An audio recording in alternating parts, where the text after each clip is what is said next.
AM 1450 Murfreesboro, FM 100.5 Smyrna, and streaming at WGNSSports.com. The Coaches Show is brought to you by Middle Tennessee Electric, serving our community by providing affordable, reliable, and safe electric. MTE.com. Danny Brewer here. Week one of the Coaches Show. I'm on cloud 9 right now because I got Floyd Walker across the table from me. Eagleville football coach, mastermind of the football world. Coach Walker, how are you this morning? Hey, man, downhill from there, brother.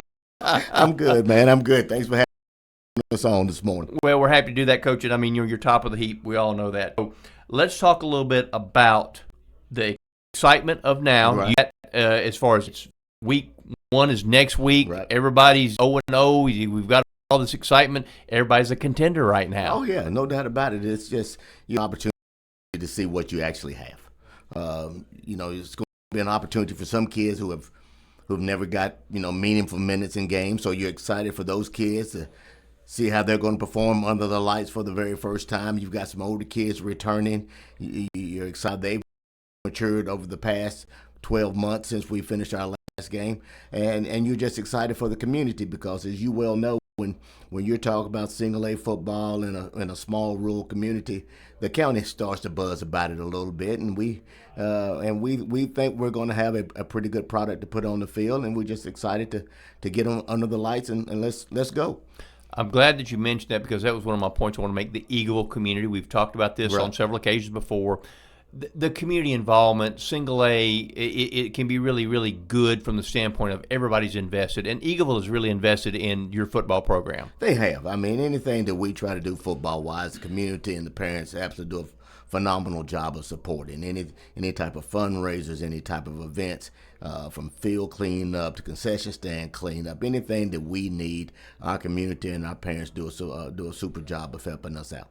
And when we talk about the community, how about the growth that's going on there? There's lots of growth in Eagleville right now. Oh, it's boom, it's busted at the seams as far as the school building goes, and we're excited about it because, as you well know, the more growth you get, the more things can come your way as well. So we're excited about the future of the Eagleville community. We're excited about the future of Eagleville School, and we're excited about the future things that could possibly come down the path as far as facilities and everything go.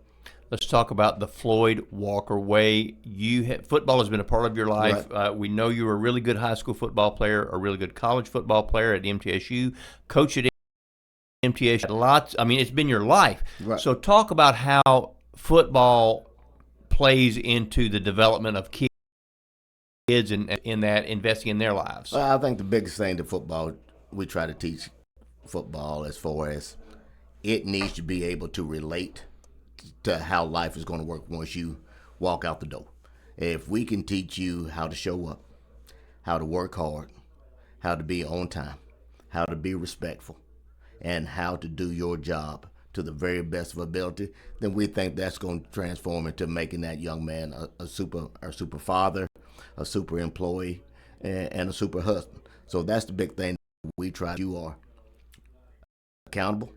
Make sure you're dependable. Make sure that everything that you do, you give effort, and that people know that they can. And I think that's been our formula, because if you watch our kids, all of our kids are really close. They all communicate well, and they get along in the locker room. So I think we're doing something as far as trying to develop men, and we win football games along the way, which is a plus. At the end of the day, that's what it's really all about, right? That's it. That's all it's about. And you've heard the thing before. Ain't nobody people may talk about, when you're done coaching, but ain't nobody gonna really care how many games you won. All right. You can tell the value of your life. I tell the kids all the time. You can tell the value of your life about how many people show up at your funeral. Now that sounds a little bit morbid, but if nobody shows up at your funeral, you probably, a lot of people show up at your funeral, tells you the type of impact that you've had on some people.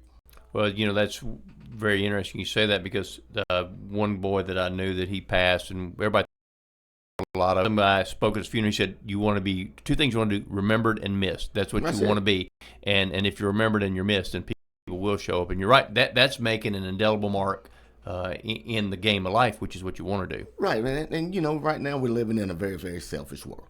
So trying to teach kids how to be selfless and give more of themselves than they ask more people to give to them, it's getting more and more challenging. But I think athletics helps teach that, because if you have to come out there and play football, and you have to make sure that you do your job, touchdown, you may not have a lot of yardage, but your team won and you contributed. And the feeling that you have as far as being part of that success is something that you can't put a price tag on.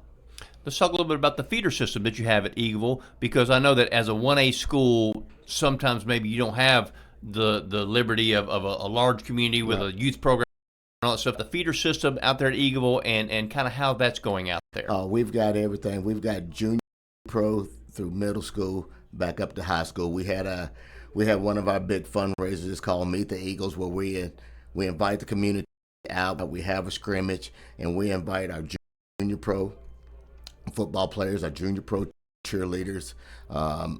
Every fall sport is invited to it, and you know, our middle is on the rise. The middle school played Thursday night, and they beat Cannon County. So it's one of those situations where it's booming.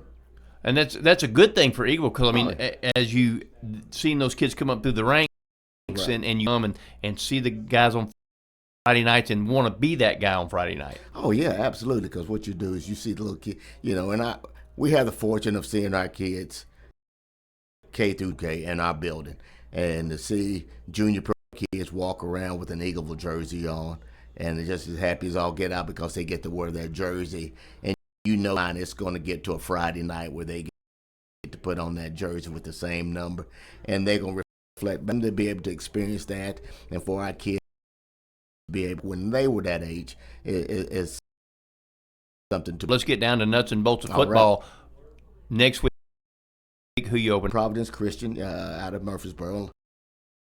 Ferguson and his team are going to be well coached, going to be a tough bunch, and have to travel to us, and we're excited about the opportunity. Last year we had a great game with them over at MTSU.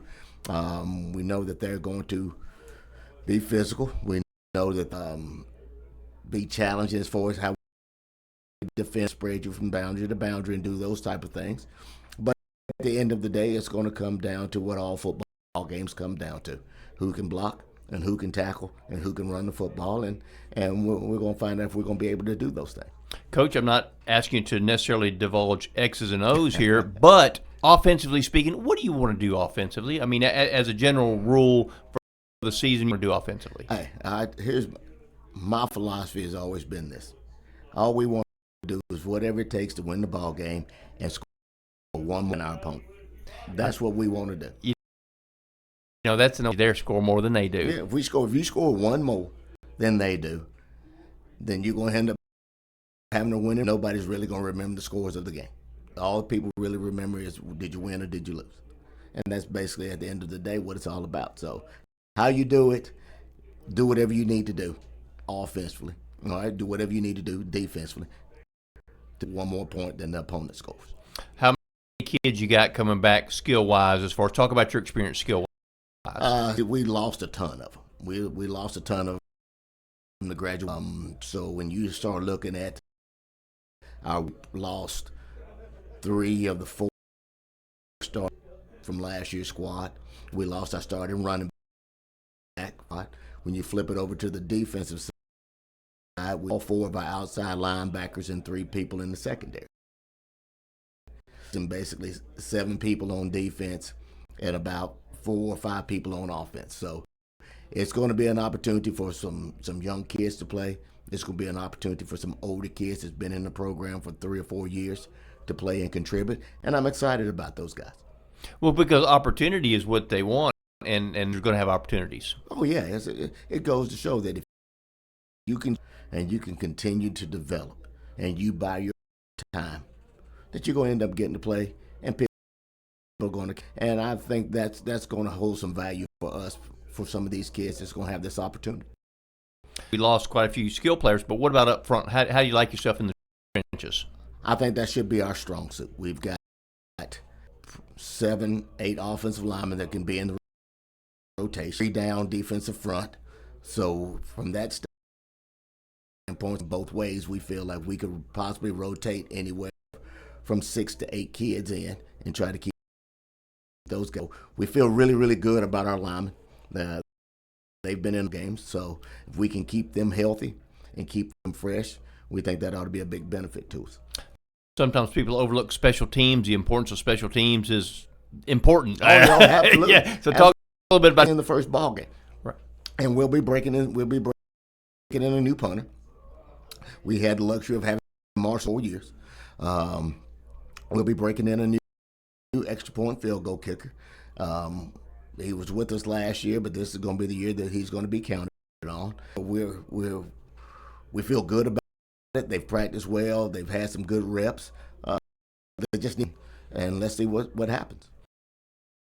Well, Coach, if we didn't mention thoroughbred horse racing because of the stud that you are all the time, today they run the Alabama Stakes Grade 1 event. 2 of the top 3-year-old fillies are running in this. You've got Good Kentucky Oaks. You've got Nitrogen.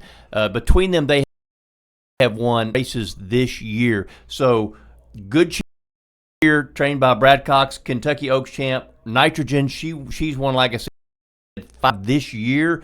She's been a grass horse. She's trying dirt. Who you like, Good Cheer or Nitrogen? Here's my question to you first. Have they ever raced against each other? They have never raced against each other. So that's what makes this very interesting. Like I said, Nitrogen has predominantly been a turf horse. She's going to dirt. It's 1.25 miles. She's going to dirt. Good Cheer has been a dirt horse her entire career. The Good Cheer. There you go. Good Cheer. And that's what people's going to be doing at Eagleville. It's going to be some Good Cheer at Eagleville. So I like Good Cheer at Eagleville this Friday night when you host PCA. Coach, we appreciate your time. We certainly wish you the best of luck. Thank you, Danny. Appreciate y'all having us on. The Coaches Show is brought to you by First National Bank of Middle Tennessee. If you're looking for a hometown feel with your bank, turn National Bank of Middle Tennessee, offering full-service mortgage services.